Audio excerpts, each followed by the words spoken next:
नमस्कार दोस्तों, आप लोगों का स्वागत है हमारे चैनल पर। और आइए देखते हैं हम लोग पहला सवाल। दिया हुआ है कि 101 से 1000 तक की संख्याओं के कितने प्रतिशत संख्या में इकाई के अंक पर 9 है। तो सबसे पहले देखेंगे कि 101 से लेकर 1000 तक में टोटल कितना संख्या है। तो 900 संख्या है। तो टोटल 900 संख्या है। और यहाँ से देखिए, चूंकि 100 तक छोड़ देंगे और 101 से लेकर 1000 तक है तो 900 संख्या हो गया। और 9 देखिए 119 में होगा, फिर 109 में होगा, फिर उसके बाद जो है 119 में होगा। ऐसे करते करते जो है 199 तक होगा। यहाँ तक में 10 ठो होगा। और फिर जो है 209 से लेकर और 299 तक में होगा। और इसी तरह से जो है 8 जो है 909 से लेकर और 999 तक में होगा इकाई अंक पर 9। और ये कितना बार हो जाएगा? 9 बार हो जाएगा। तो 10, तो यहाँ पर टोटल कितना हो जाएगा? 9 गुना 10 यानी 90 बार। तो 90 बार 9 आएगा इकाई अंक पर। तो कितना प्रतिशत हो गया? टोटल 900 है और 90 बार 9 आया है। तो यहाँ से हो जाएगा कितना? 10% आंसर आ जाएगा हमारा। अब देखिए, इसको निकालने का एक और जो है फॉर्मूला भी इस्तेमाल कर सकते हैं हम लोग कि 109 से लेकर और लास्ट में कितना आएगा? 999। तो यहाँ पर इसके बाद जो है 10-10 का सब में जो है गैप रहेगा। तो हम ये TN वाला फॉर्मूला लगा सकते हैं कि TN बराबर A + n-1 × D। तो TN का मतलब हो गया यहाँ पर 999 और A है 109 और n-1 और D का मान कितना हो जाएगा? 10। तो जो है यहाँ से चला जाएगा, आ जाएगा 990 और n-1 × 10 यानी कितना हो गया? 10 से ये कैंसिल हो जाएगा और n से यहाँ पर क्या हो जाएगा? ये जो है 999 है और 109 है। 109 यहाँ पर जो जाएगा तो 8, तो कितना आ जाएगा? 9 में से 9 गया 0 और 9 आ गया, यहाँ पर 8 आ गया। तो यहाँ पर जो है 89 और +1 यानी n बराबर आ गया 90। तो ऐसे ही यहाँ पर मतलब इस तरह से भी निकाल सकते हैं फॉर्मूला से भी, और ऐसे भी सोच सकते हैं। आ गया 10% आंसर। अब चलिए देखते हैं हम लोग नेक्स्ट सवाल। देखिए, दिया हुआ है कि 12,000 रुपए में एक मोबाइल को बेचने से अर्जित लाभ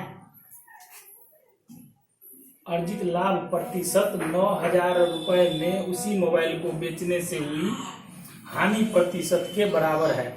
तो 20% लाभ कमाने के लिए उसे मोबाइल को जो है किस कीमत पर जो है सो बेचना पड़ेगा। तो देखिए, 12,000 रुपए में बेचने पर मान लीजिए कि मोबाइल का कुछ CP होगा, जो है कुछ जो है सो क्रय मूल्य होगा, कॉस्ट प्राइस होगा। तो अब क्या करना है यहाँ पे कि 12,000 रुपए में बेचने से लाभ हुआ है। तो 12,000 और माइनस CP के बराबर में लाभ हुआ, और लाभ बटा क्रय मूल्य और इंटू 100 होता है लाभ प्रतिशत। और यहाँ पर देखिए हानि हुआ है। क्या हुआ है? हानि हुआ है 9,000 में बेचने से। तो कितना हानि हुआ होगा? CP माइनस विक्रय मूल्य। और हानि प्रतिशत कैसे निकलेगा? CP माइनस जो है सो विक्रय मूल्य जो है हो गया यहाँ पर हानि। तो हानि बटा CP गुना 100। और कह रहा है कि हानि और लाभ का जो है परसेंटेज जो है बराबर है। तो यहाँ पर बराबर कर देंगे। 100 से 100 चला जाएगा, CP से CP चला जाएगा। तो यहाँ से क्या आ जाएगा? CP के बराबर में जो है सो इस साइड चला जाएगा तो 2CP और ये हो जाएगा 21,000। तो CP का मान कितना आ जाएगा? 10,500। अब हमको कह रहा है कि 20% लाभ लेना है। तो 20% लाभ का मतलब कितना हुआ? 10,500 का 20% लाभ यानी 120%। तो यहाँ से आ जाएगा कितना? ये जो है सो कैंसिल आउट हो जाएगा। 105 गुना 12 यानी कितना हो जाएगा? 12,600 रुपये आ गया हमारा आंसर। चलिए अब देखते हैं हम लोग नेक्स्ट सवाल। देखिए, दिया हुआ है x बराबर कोसेक A और प्लस cos A और y बराबर cosec A minus cos A। और यहाँ पर जो है निकालना है ये। तो x प्लस वाई कितना हो जाएगा, ये दोनों को जोड़ेंगे cosec A plus cos A तो आ जाएगा 2 कोसेक ए, और x माइनस वाई बराबर कितना होगा, x माइनस वाई का मान जो है निकालेंगे तो यहाँ पर आ जाएगा 2 कॉस ए, और इस मान को इसमें रख देंगे तो 2 बट्टा एक्स प्लस वाई यानी 2 कोसेक ए का होल स्क्वायर, और माइनस एक्स माइनस वाई का जो है सो मान कितना है 2 कॉस ए, और बट्टा में दिया हुआ है 2 इसका स्क्वायर माइनस 1। अब यहाँ से आ जाएगा 2 कैंसिल हो जाएगा, ऊपर जाएगा ये हो जाएगा साइन स्क्वायर ए, और यहाँ से भी 2 चला जाएगा, ये कितना हो जाएगा कॉस स्क्वायर ए, और ये है माइनस 1। अब यहाँ पर देखिए साइन स्क्वायर ए और माइनस ले लेंगे कॉमन, तो यहाँ पर क्या आ जाएगा। अब यहाँ देखिए प्लस दिया हुआ था तो यहाँ पे प्लस होगा और यहाँ भी प्लस होगा, तो साइन स्क्वायर ए और प्लस कॉस स्क्वायर ए का मान कितना होता है 1, और 1 माइनस 1 यानी 0 आ गया हमारा आंसर। चलिए देखते हैं नेक्स्ट सवाल।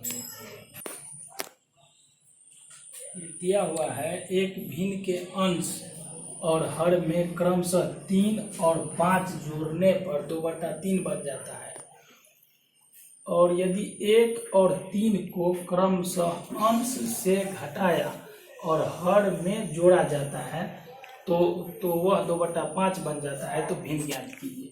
तो देखिए इसको ऑप्शन से भी किया जा सकता है। मान लीजिए 5/7 में क्या करना है कि 3 कह रहा है कि जोड़ना है और 5, तो यहाँ पर कितना हुआ 8/12 का मतलब कितना हो गया 2/3, तो यहाँ पर भी दिया है 2/3। और दूसरा क्या कह रहा है कि मतलब जो है सो 1 को घटाना है अंश में से और 3 को जो है हर में जोड़ना है, तो जोड़ेंगे तो 4/10 यानी आ गया 2/5। तो एक तो है कि ऑप्शन से भी कर सकते हैं, और दूसरा है कि दोनों सेटिस्फाई हो गया तो आंसर हो जाएगा, बाकी में नहीं होगा सेटिस्फाई। और दूसरा तरीका है कि मान लीजिए कि संख्या x/y है, इसमें 3 जोड़ा है, इसमें 5 जोड़ा है, तो वो कितना गया 2/3। तो यहाँ से कितना आ गया 3x + 9 और 2y + 10, तो आ गया 3x - 2y = 1। और दूसरा क्या दिया हुआ है कि x और इसमें से घटा दिया है 1, और y में से क्या किया है अंश में से 1 घटाया है और हर में 3 जोड़ दिया है, तो बराबर में कितना हो गया है 2/5। तो यहाँ आ गया 5x - 5 और 2y + 6, तो 5x - 2y बराबर कितना आ गया 11, और दोनों इक्वेशन आ गया। अब यहाँ पर भी एक इक्वेशन दिया हुआ है 3x - 2y = 1, तो इसको घटाएंगे तो ये घट जाएगा, ये आ जाएगा 2x = 10, x बराबर कितना आ गया 5।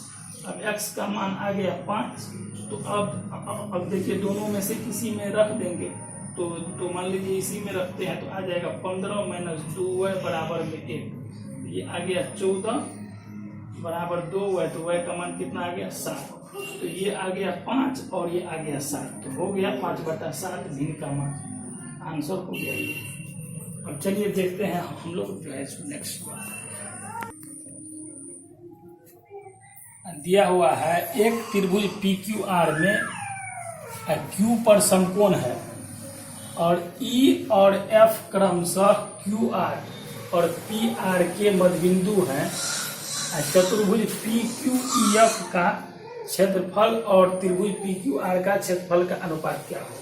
तो देखिए यहाँ पर त्रिभुज बना लिए एक, तो यहाँ पर क्या दिया हुआ है P, Q और R, क्योंकि Q पर समकोण है तो यहाँ पर बना दिए समकोण, और कह रहा है कि E QR का, तो QR का मध्यबिंदु है E, और कह रहा है कि PR का जो है मध्यबिंदु है F। अब देखिए इसको क्या है यहाँ पे जो है मिलाने से, अब देखिए इसका मध्यबिंदु है ये और यहाँ से हम लोग मिला देंगे। अब देखिए इस ट्रायंगल में ये जो है इस जो है भुजा का द्विभाजक है, तो इस जो है ट्रायंगल का एरिया भी जो है सो जो है माध्यिका जो है एरिया बाइसेक्टर भी होता है, तो ये 1 होगा तो ये भी 1 होगा।